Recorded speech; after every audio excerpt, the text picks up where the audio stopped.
Olá, bem-vindos ao Ribatejo. Estamos em cima da ponte Rainha Dona Amélia. No passado, por aqui, circulava o comboio. Anos mais tarde, esta ponte foi convertida em ligação rodoviária e faz a ligação entre as duas margens do Tejo. Daqui vamos até à vila de Pontevel, terra natal do nosso convidado, uma das maiores figuras do ciclismo português. Descobrimos a casa onde nasceu e cresceu, voltamos à escola primária e fomos convidados a conhecer o clube de ciclismo que tem precisamente o nome do nosso convidado. No final deste episódio, venha navegar connosco pelo Tejo e descobrir os melhores sabores do Ribatejo. Vamos descobrir a rua, a escola, o clube, a terra. Neste caso não foi onde se deu o pontapé de saída, mas sim onde se deu a primeira pedalada. Estamos a jogar em casa, na capital do vinho, no Cartaz, com o Marco Chagas.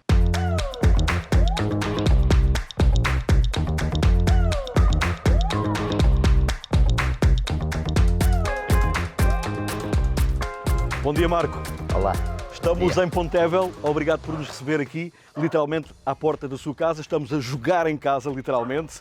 Estamos em que ano? Em Pontevel de que ano? Com esta casa aqui atrás? De 1956, foi o ano que eu nasci. Foi aqui que nasci eu, depois, alguns anos depois, 22 neste caso, nasceu a minha filha também nesta casa.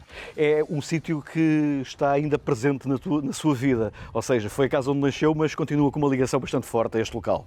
Sim, para sempre, porque esta casa, depois da morte dos meus pais, ficou para a minha irmã, que não vivendo aqui, a minha irmã vive na Batalha, mas continua a ter todo o cuidado, todo o carinho com esta casa que é nossa, claro que continua na família e para mim é uma satisfação saber que depois os meus sobrinhos também vão ficar e vão dar continuidade a uma casa que foi construída pelos meus pais, num terreno que foi cedido pelo meu avô, que morava aqui mesmo ao lado e, portanto, foi aqui que nasceu, que eu nasci e que nasceu também, olha, por exemplo, a minha paixão pelas bicicletas. Está, sem dúvida, muito bonita esta casa, muito bem cuidada, significa com certeza esse amor que continua a ligar o Marco Chagas aqui à sua casa de infância. Que recordações é que tem da sua infância aqui em Pontevel?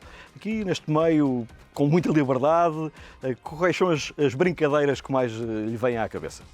Sim, daqui tenho os primeiros anos de vida, eu estive aqui até aos 3 anos. Depois o meu pai alugou um outro terreno aqui relativamente perto, também continuando em Pontevel, claro, mas aqui a algumas centenas de metros, onde tinha um espaço maior, que aqui na altura não tinha, e nós deslocamos para lá. Daqui eu tenho a lembrança dos meus avós, muito presente, que eu passava muito tempo com a minha avó principalmente. O meu avô ia para os campos, eu mais tarde também já ia ter com ele para os campos, na bicicletazinha que entretanto já tinha, não é? A partir dos 6 anos. Ia muitas vezes com ele na carroça, ele tinha uma mula, recordo-me perfeitamente, uma mula muito querida, coitadinha, que tinha... O verdadeiro avô. O verdadeiro avô, meu dos avô. Filmes. Dos filmes, do Ribatejo, de algum álcool, claro, do vinho, porque o vinho estava sempre terra presente. De vinho. Porque é uma terra de vinho, o Cartacho, e portanto todos nós tínhamos essa ligação, mas recordo-me perfeitamente, foi uma infância muito tranquila, muito boa, para a época, claro, para as nossas limitações, para aquilo que era uma vida humilde. Mas ainda assim, o menino Marco, com 5 ou 6 anos, teve a primeira bicicleta, que na altura era uma prenda, faço ideia.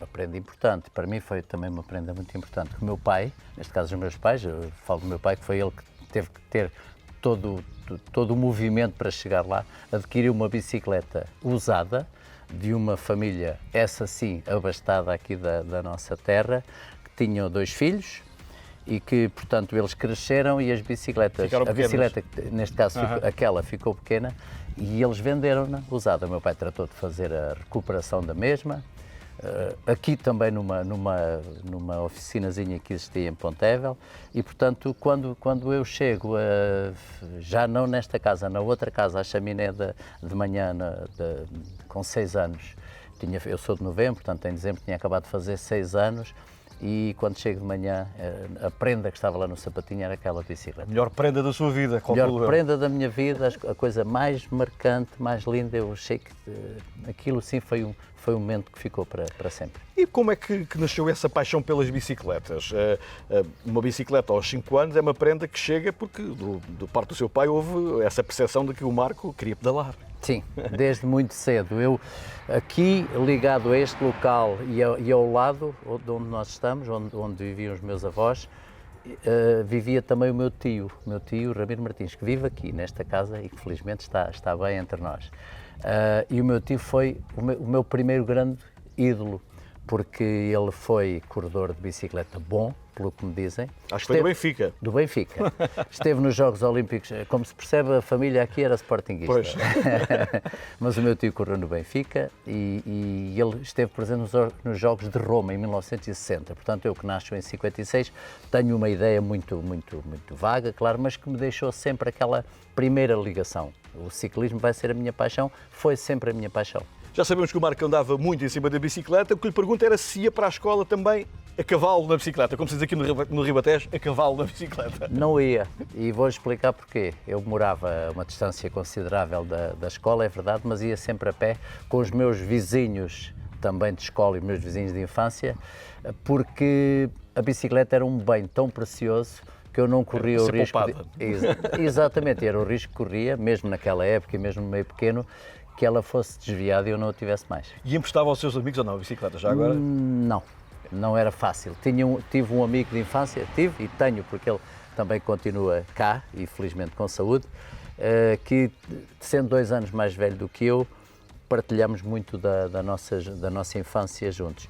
E às vezes ele dava uma voltinha, mas tinha que ser uma coisa muito controlada. Isso é para ver. Sim, não se podia desviar muito. Não vamos de bicicleta, mas vamos a pé novamente a recuperar esse trajeto que fazia até à escola primária. Bora, Marco. Okay.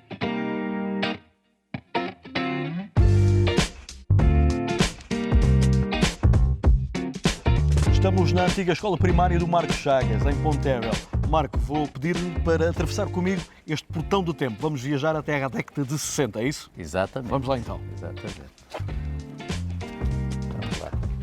Esta é uma escola datada de 1916, mais de 100 anos. Marco não andou cá há 100 anos atrás, não chegamos a tanto, mas foi há tantos anos que na altura ainda havia aqui uma linha imaginária. Fala-me dessa linha imaginária atrás de nós. Sim. Nós pensarmos que entrando no portão onde toda a gente entrava, a partir do momento em que vinhamos para a escola, aquelas 2 salas eram as salas dos rapazes, dividida em 2 classes. Nós estamos na parte feminina. Nós aqui já é a parte feminina. Sensivelmente a meio, havia aqui uma linha imaginária que vai parar a meio também dos WC dos rapazes e das raparigas, e ninguém podia passar. Quando era no início das aulas, toda a gente ia, cada um para o seu lugar, para o seu lado, e no momento do recreio, a divisão era feita porque algum dos professores ou a professora estava sempre aqui controlando. Qual é que era o controle? Era feito... De cana da Índia. Cana da Índia na mão, isso recordo-me perfeitamente que era um controle feito muito rigoroso. Marco, era bom aluno ou não? Era. Era bom aluno? Não gosto de me gabar, mas era bom aluno. Só fiz os 6 anos de escola, como digo, enfim, para já os meus pais também não tinham grandes possibilidades, mas com algum sacrifício eles gostariam que eu continuasse a estudar. Só que eu já tinha na ideia do trabalho, aos 12 anos comecei a trabalhar e tinha feito os 6 anos de escola. Suponho também que, estando a viver aqui na sua terra natal, alguns que se sentavam consigo ali dentro desta sala de aulas, que era a sua, os vejam muitas vezes na rua. Mantém essas relações deste tempo? Desde sempre. Nós temos uma vantagem também aqui, que é o facto de aos 40 anos, aqueles que são do mesmo ano, se juntarem. E a cada ano, com a tal tradição de fazer a festa anual, a cada ano, quem fazia 40 anos tinha e continua a ter essa responsabilidade. Infelizmente agora vai voltar, parado, mas já há de voltar. No entanto, é uma tradição que faz com que nos encontremos, mesmo que cada um viva para cada lado e às vezes até no estrangeiro, sempre nos encontramos no primeiro fim de semana de setembro, que é quando é a festa anual. Marco, se não tivesse sido o grande ciclista que foi, o que é que teria sido? Posso tentar adivinhar? Sim. Talvez estivesse aqui deste lado. Verdade? Se calhar não. Não? Se calhar não. Eu gostaria, mas o meu percurso enquanto trabalhador, portanto até à idade do serviço militar, foi eletricista. Okay. É bem provável que tivesse sido essa a minha vida, eletricista, porque eu até àquele tempo nunca tive qualquer ligação com a comunicação social, a não ser a leitura dos jornais ou ouvir a rádio. Mas eu digo isto porque eu, se tivesse a capacidade de adaptar ao ciclismo, como o Marco teve de adaptar ao lugar de jornalista, eu de certeza que andava a discutir os primeiros lugares da volta. Por isso, arriscava a dizer que poderia ter sido um bom jornalista. Mas quando nós vemos a tão longa distância, atendendo ao percurso que eu teria que fazer, que era um percurso de trabalho, provavelmente nunca teria nada a ver com o jornalismo. Eu agora vou pedir ao Marco que me faça uma visita guiada nesta autêntica viagem no tempo por esta escola. Quero saber onde é que aconteciam as coisas. Vamos embora.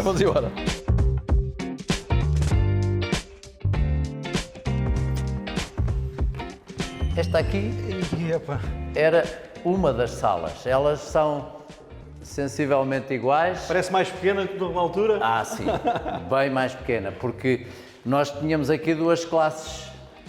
Onde é que era a carteira do Marco? Nesta sala devia ser para aí aqui. Andava no meio do pelotão. Porque o professor tinha ali a secretária dele, eu devia estar para aí na segunda fila das carteiras. Quadro ali naquela parede. Quadro ao meio, sim. Também 2 quadros, chegamos a ter 2 quadros, não me recordo se todas as salas, mas sim, porque houve um período em que nós tínhamos primeira e terceira, segunda e quarta, na mesma sala, que é uma coisa também que hoje parece estranho num espaço tão pequenino, mas olhando assim e vendo principalmente este pé direito, que hoje já não há edifícios com estas configurações. Cantava-se o hino nacional todos os dias ou não? Cantava-se o hino nacional, não sei se todos os dias, mas muito. E com certeza deu-lhe jeito para as várias vitórias que esteve a representar o nosso país. Sim, são sempre momentos marcantes. E arrepiantes. E arrepiantes, porque hoje, mesmo hoje, quando nós acompanhamos qualquer competição, olha, estamos em Jogos Olímpicos também, e o nosso atleta vence, é sempre o É grande. incrível como é que nos arrepia. Como é que nos arrepia. É verdade, sempre o mesmo sentimento. Exatamente. Arrepiante, com certeza, é lembrar os tempos de infância e das brincadeiras que lá tinha fora. Quer saber onde é que era essa linha imaginária, quer saber onde é que se jogava a futebol, as vossas brincadeiras, onde é que os professores estavam, quer saber isso tudo. Vamos lá. Marco, este é o pátio das suas brincadeiras de infância. O que é que acontecia aqui neste pátio? Acontecia um pouco de tudo. Primeiro, isto era terra batida, não como esta calçada portuguesa que tem agora, magnífica. Não, terra batida. Dava possibilidade, dentro das limitações que os próprios professores impunham e a tal linha imaginária que está sensivelmente aqui a meio, exatamente, que nós não podíamos passar para ali porque ali era das meninas, dava para jogar à bola pouco, porque eles não permitiam, os professores neste caso, que nós desaparecêssemos da linha de vista, tínhamos de estar sempre debaixo de controle. Estamos a falar de recreios em que as quatro salas estavam ao mesmo tempo, portanto o espaço não era muito grande, mas lembro que brincávamos, havia uma outra coisa que gostávamos muito de brincar, que era o castelo, lembro que acho que se chamava assim, que nós íamos com um grande prego ou algo semelhante, íamos conseguindo espetar no chão e avançando até chegar ao sítio onde estava marcado, a ver quem fazia primeiro, que era o castelo, enfim, quem conquistava primeiro. Quando apanhávamos aqui um bocadinho do ar bom, quando não era de chuva, porque senão tínhamos que nos guardar todos aqui debaixo. Quando não chovia, sim, havia aqui o aproveitamento do espaço e nem me parecia tão pequeno como realmente agora parece. São as memórias do Marco Chagas aqui na sua antiga escola primária. Alguns dos seus colegas dessa altura fazem parte do clube para onde vamos a seguir, ou não? Não, aquilo é malta mais de comer e beber, de pedalar não são tanto assim. Vamos até ao Clube de Ciclismo Marco Chagas e é aí que vamos saber mais desta carreira fantástica do nosso convidado Marco Chagas.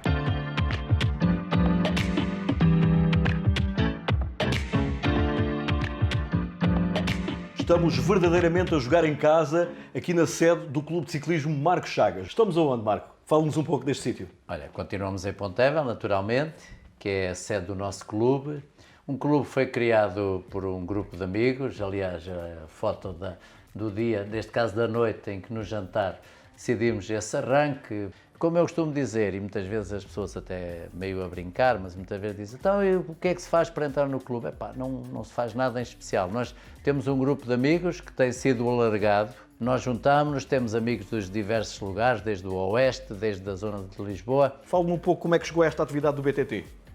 Olha, eu deixei de correr em 90, enquanto corredor profissional. E depois tive ali o interregno de 5 anos em que fui diretor desportivo e não fazia rigorosamente nada a não ser andar milhares de quilómetros de automóvel. Tive problemas gravíssimos ao nível da coluna, comecei a sentir que o que é isto? Eu deixei com 33 anos, ainda era uma criança e, portanto, com a regularidade que me é possível, faço atividade física, pedalo, é verdade, muito mais fora de estrada do que em estrada, apesar de eu ter bicicleta de estrada também, não aquela, porque aquela foi a última com que eu fiz a volta a Portugal, mas uma mais recente, mais moderna, mas gosto mais de andar fora de estrada e deu-me, como referi, uma série de possibilidades de conhecer caminhos, locais, acessos até dentro do nosso país que eu muitas vezes passava nas estradas e não fazia ideia que ao lado estão coisas lindíssimas para ver e que nós, graças ao BTT, temos esse acesso, temos essa possibilidade. Começamos esta conversa pelo fim, mas vamos agora voltar ao início da carreira. Falávamos que foi o tio que foi a sua grande inspiração, era fã desse percurso de ciclista que teve o seu tio, correu no Benfica e chegou a ir aos Jogos Olímpicos. A bicicleta que recebeu ainda com 5 anos, já soubemos a história, mas depois há ali uma fase em que começa a correr federado, em que há uma disputa que é habitual entre os dois rivais da segunda circular. O Benfica queria o Marco, mas acabou por ir para o Sporting. Como é que foi esta história, Marco? Na altura era normal, nós não nos apresentávamos ali com registros de resultados, porque eu era um miúdo. Levavam-nos a um grupo que se apresentava lá, marcavam os dias e nós íamos. Eu fui uma vez ao Benfica, sim, e outra vez ao Sporting fazer esses testes, vamos dizer assim. Tive ali alguma dificuldade em escolher, porque sendo eu sportinguista desde criança, os meus pais, o meu padrinho era sportinguista, teve uma influência enorme, os meus pais eram sportinguistas, acabei por optar. Mas não foi fácil, porque do lado do Benfica pesava a presença do meu tio, que tinha sido corredor lá, e também, na altura, o treinador é um contemporâneo do meu tio, o Sr. Francisco Valada, que é natural aqui do Cartaxo. E, portanto, eu fiquei ali um pouco dividido, mas pronto, pesou a história da paixão, ainda era miúdo. Tinha feito 2 anos no Foco do Porto, depois fui para um novo projeto chamado Maco Jeans, que era uma empresa da trofa. De calças de ganga. De roupas, exatamente. Fui contactado para ter uma reunião, eu e um amigo meu, companheiro de estrada também de muitos anos, que já faleceu muito novo, José Amaro, para voltarmos ao Sporting. Quando ele me diz que o projeto passa também pelo Joaquim Agostinho, naturalmente que isso pesou muito. Era o regresso do meu grande herói. Eu optei por regressar. Enfim, a vida na altura, eu era miúdo, mas ainda tinha acabado o serviço militar, já era pai, enfim, uma vida difícil, a verdade é essa, e acabei por optar pelo regresso. Quando com o Agostinho nós fizemos a apresentação, uma primeira apresentação no intervalo do Sporting Benfica no antigo estádio de Alvalade, percebi que seria um movimento que iria mexer muito. Só não sabia era que infelizmente ia perder aquele que era o meu herói. Nesse ano de 75 não há volta a Portugal, por causa de todas as alterações políticas, houve um grande prémio que substituiu a volta. Foi aí pela primeira vez que eu estive com ele próximo e que competimos, porque eu corria pela seleção nacional e ele corria pelo Sporting e ganhou esse grande prémio. Mas o saber que depois de ter estado já com ele 1 ano, em que eu conheci o enorme homem que era, a pessoa fantástica que era, um companheiro do melhor, era verdadeiramente um atleta de eleição, um atleta fora de série, que seria em qualquer modalidade, foi no ciclismo. Estava no pelotão, aliás, e à frente nessa etapa do Joaquim Agostinho, quando o Joaquim Agostinho sofre aquele acidente fatídico, que foi com certeza, penso eu, o pior momento da sua carreira, da sua longa carreira. Sim, foi. Foi porque é uma chegada normalíssima. Tinha havido o contrarrelógio na véspera, e o Joaquim Agostinho ganhou o contrarrelógio, para não variar, apesar dos 40 anos. Normal. Pregou-nos uma banhada a todos. E vestiu a camisola amarela e ficou líder, e a corrida iria terminar do dia a seguir. Quando estou a voltar para a zona de meta, é que me diz o Agostinho caiu. E claro que toda a gente ficou em pânico, mas ele, entretanto, vem a chegar com 2 colegas de equipa, o Benjamin Carvalho e o falecido José Amaro, que eu já fiz referência. E ele chega e senta-se no chão, e depois há imagens, tudo isso. Enfim, é um processo muito complicado, porque eu ainda volto a estar com ele. Ele preferiu ir para o hotel, levar-no para o hotel para descansar. E é exatamente no hotel que eu o vejo pela última vez. E é a última vez que eu falo com ele. E, portanto, são imagens que me marcam para a vida toda. São imagens que fizeram com que eu, durante muitos anos, estive sem ver a Ana Maria, a viúva, a esposa do Joaquim Agostinho, sem ser capaz. Estive com os filhos diversas vezes e voltei a vê-la numa reunião para aquele que vai ser agora inaugurado durante a volta a Portugal. Eu sei que nós é verdade. Estaremos em plena volta a Portugal. Estamos a dois dias do final da volta. Portanto, nessa altura já terá sido inaugurado o Museu Joaquim Agostinho em Torres Vedras, uma belíssima obra, e eu tive o privilégio de ser convidado para fazer parte da comissão de honra daquela importantíssima estrutura que foi criada em Torres Vedras. E foi aí que eu voltei a ver a Ana Maria. Para quando é que poderá haver essa possibilidade das pessoas poderem visitar aqui em Pontevel, na sua terra natal, aquilo que é a sua carreira, traduzida em troféus, em camisolas? Quando é que poderá haver essa possibilidade? Olha, eu espero que seja ainda comigo em vida, porque ficaria muito triste se partisse, nós nunca sabemos quando partimos, e que isso não fosse concretizado. Eu decidi doar o meu espólio à Junta de Freguesia de Pontevel já há uns anos. A ideia é que, o mais rapidamente possível, o espólio fosse colocado à vista das pessoas, para que as gerações vindouras, os jovens das escolas, todas as pessoas que quisessem que viessem à nossa terra, pudessem visitar o museu. Infelizmente essa situação ainda não foi possível concretizar, continuo na esperança que seja qualquer dia. Vamos fazer essa pergunta já a seguir, porque vamos ao encontro do Presidente da Câmara Municipal, Pedro Magalhães Ribeiro, que nos vai receber ali junto ao Rio Envalada para provarmos também um pouco daquilo que são as especialidades gastronómicas aqui deste concelho, que é conhecido também pelo vinho. Vamos até lá, Marco.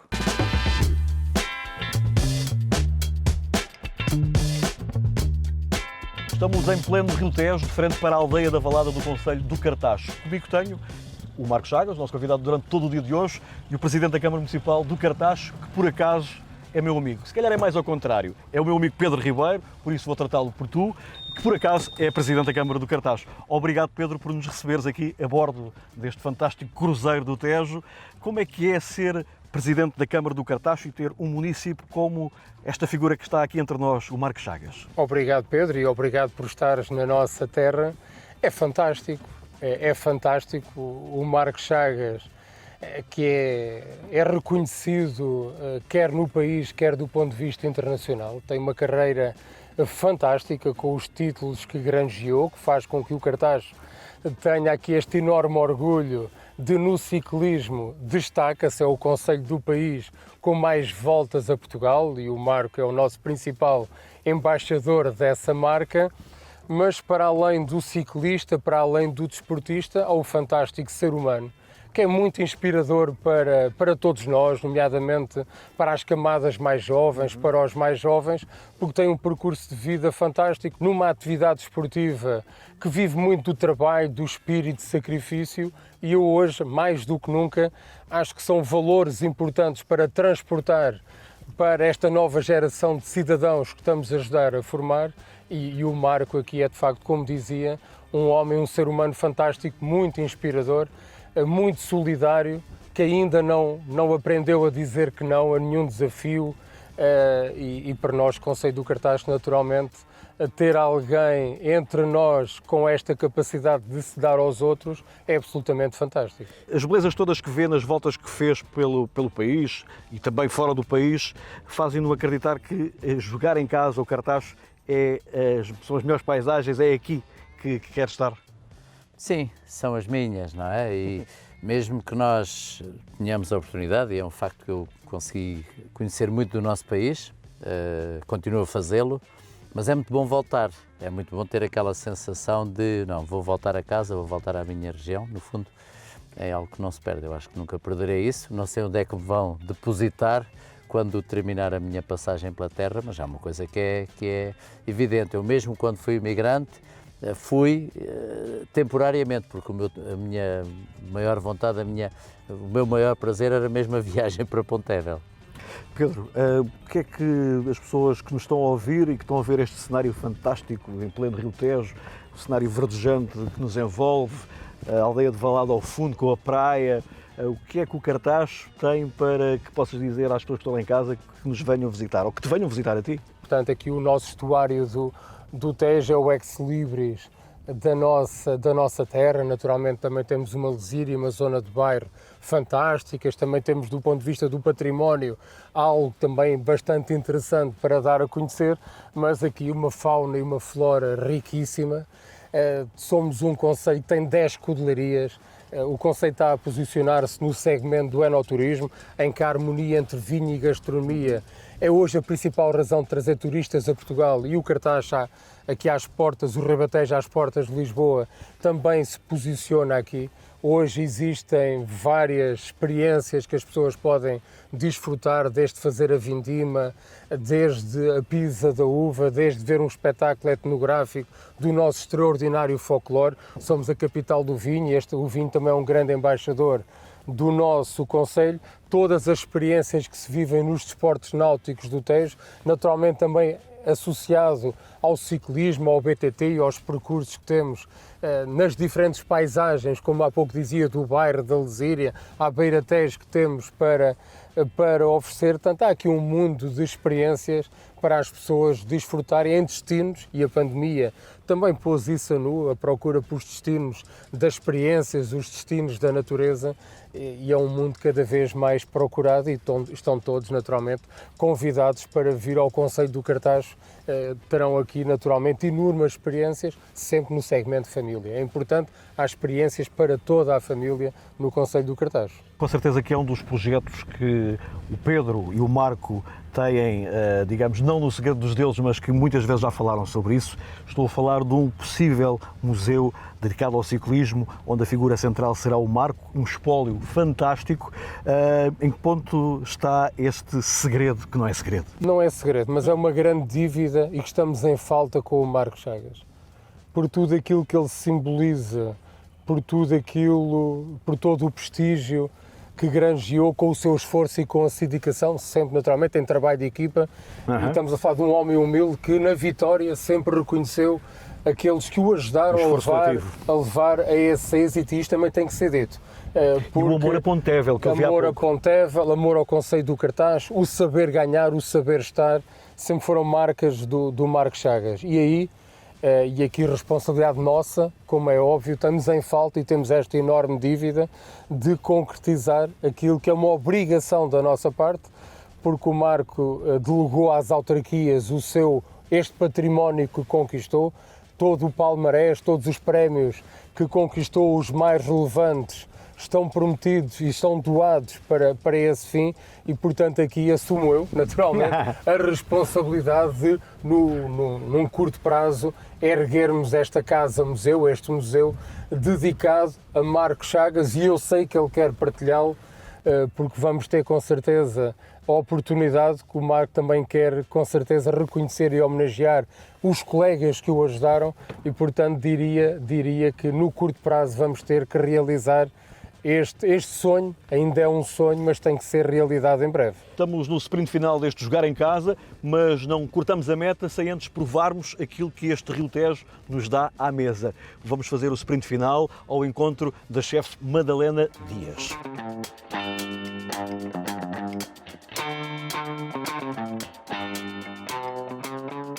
Viemos até à proa do barco ao encontro da Madalena Dias. Obrigado, chefe Madalena Dias. Pedia-te que nos apresentasses aquilo que o Tejo nos traz à mesa. Obrigada eu pelo convite. Estamos numa mesa de amigos, como ainda tínhamos falado há pouco. Estava com o seu amigo Pedro, neste caso temos a sorte de estarmos reunidos numa boa mesa.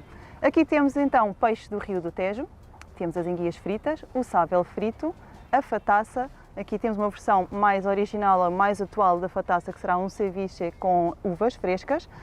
O ensopado de enguias, tudo tem uma curiosidade que a base será mais também do pão, porque antigamente as pessoas eram pobres, agentes pobres que consumiam muito peixe do rio, também tinham muito as sopas e as açordas para conseguirem comer o pão duro. Temos outros produtos também aqui em cima da nossa mesa, como os nossos vinhos aqui do Concelho do Cartaxo, que são fabulosos. Temos também ali o hidromel, temos o mel e o doce de arrobo, e temos aqui uma caspeada de Pontevel, que é feita sobre uma folha de couve, que também é feita com a base do pão. Portanto, temos aqui uma série de produtos do Concelho que são excepcionais e convidá-vos também depois a provar. E é assim que estamos a fechar mais uma edição do Jogar em Casa, hoje no Cartaxo, em Pontevel, com o grande ciclista Marco de Chagas, e a terminarmos da melhor forma na capital do vinho. E claro que antes de dizer que andamos pelo país de norte a sul à procura da rua, da escola, do clube, da terra, costuma ser onde se deu o pontapé de saída. Hoje foi onde se deu a primeira pedalada. Um brinde na capital do vinho e acompanhado de bons amigos à mesa. É bom terminar assim um programa. Saúde. Saúde.